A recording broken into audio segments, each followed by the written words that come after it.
Hey, what's up, guys? It's Bakes, and thanks for joining me for another episode of my random horror reviews. Today's episode is of 2018's Scary Stories to Tell in the Dark.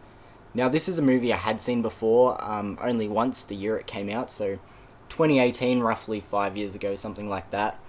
I was a little bit let down by this movie when I first checked it out. A lot of people praised it and seemed to have a lot of fun with it.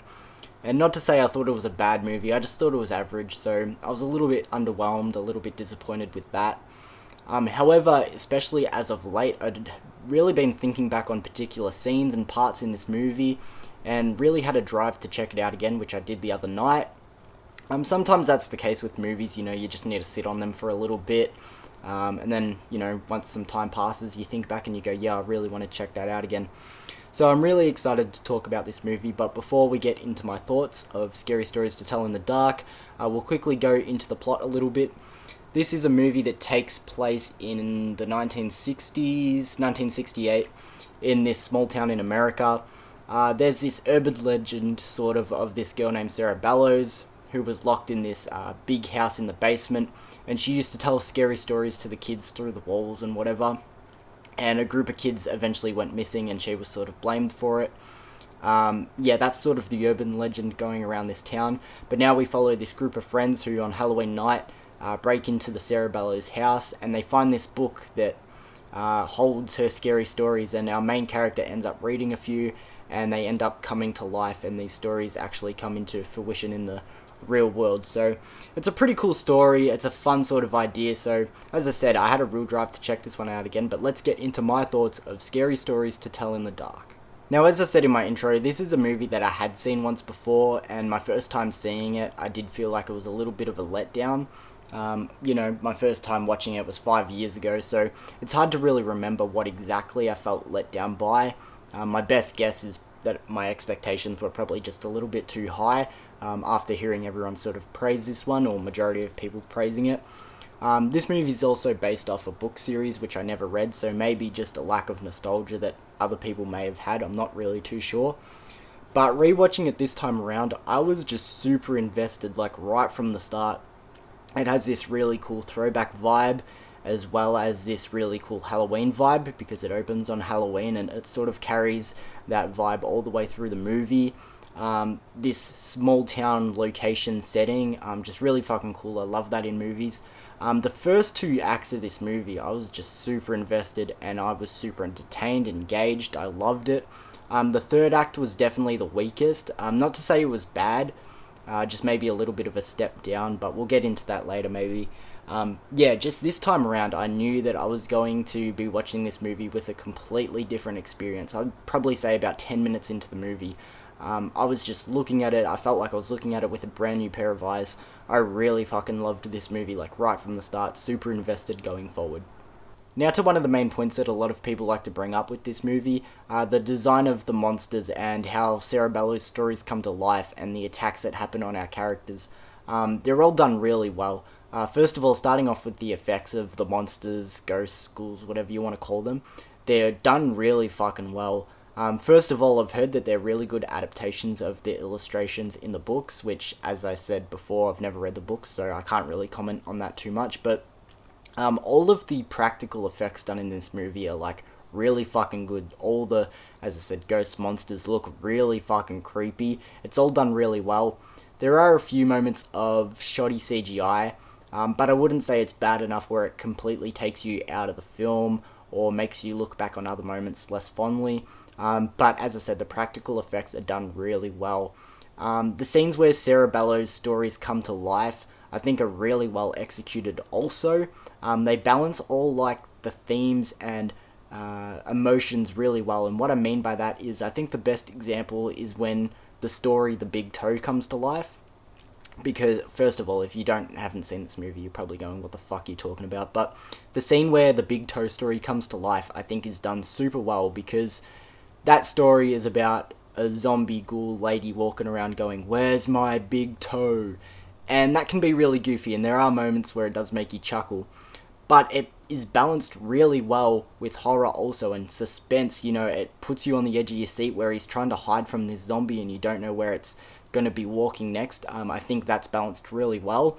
To continue on with the attacks also, one scene in particular that always stuck in my head from my first time watching it, probably one of my favourite moments in this movie, where Harold the Scarecrow attacks the school bully, or whatever you want to call him. That is like pretty much straight nightmare fuel. I remember from my first time watching it, that really stuck out to me and almost like made me sit up in my seat. I was like, oh fuck, because I remember the first time watching this movie, I kind of thought it would be maybe targeted towards little kids a bit.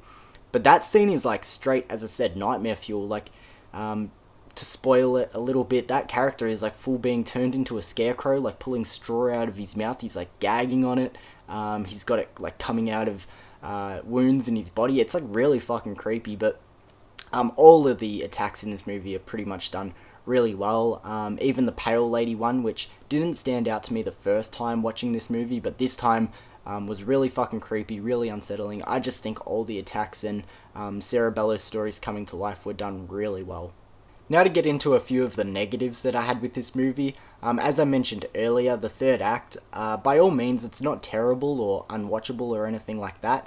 Just for myself, I felt like there was a noticeable step down in quality from the first two acts, which, as I said, the first two acts were great. I was super engaged and invested, and it was a little bit disappointing that I felt the climax of the movie was a bit of a decline. As I said, by all means, not terrible or unwatchable. It doesn't hurt the movie too much.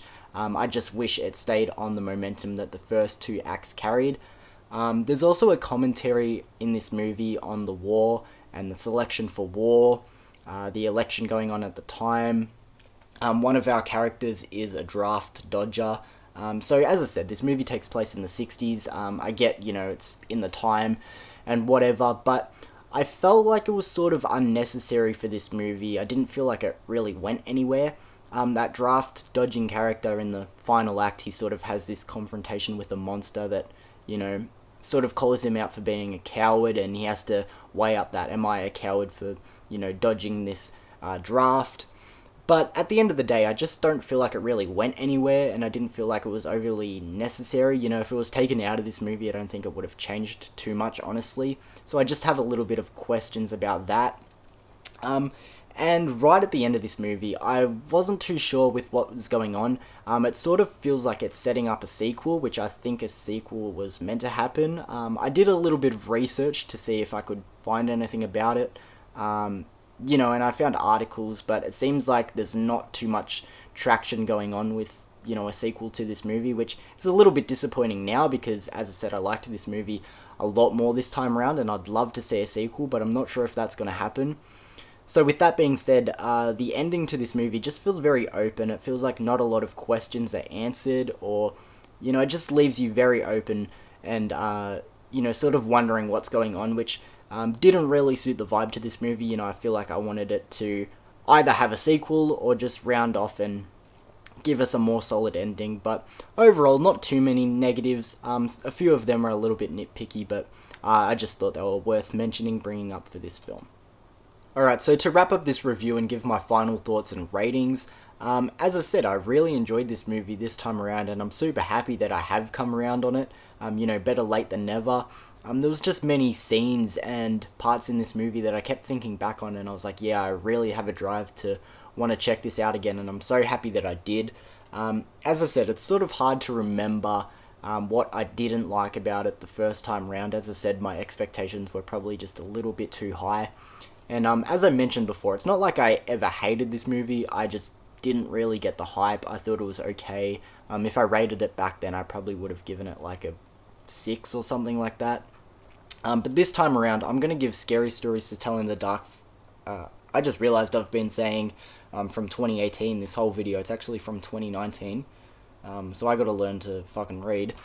But I'm going to give Scary Stories to Tell in the Dark from 2019 an 8.5. Like, I really enjoyed it this time around. I had lots of fun. It reminded me of like an adult version of the Goosebumps movie, if you've ever seen that. I really like that movie also, but yeah, this is going to be one that I come back to a lot more now, especially in the Halloween time. I completely forgot that this movie, had a moment where it takes place on Halloween. It does carry those vibes all the way through that movie anyway, so it might be one that I watch around October from now on. But yeah, had a blast with this movie, really enjoyed it this time around. But thank you for joining me for this random horror review, guys. As I said, Scary Stories to Tell in the Dark, 8.5 for me. Really just shot up over time, and as I said, I had a real drive to check it out again and had a lot of fun talking about it. Let me know your thoughts on this movie in the comments below. I also want to apologise if there's been background noise. I've got the air conditioning on. There was just no way that I was going to be able to record today without it not being on. It is super fucking hot today.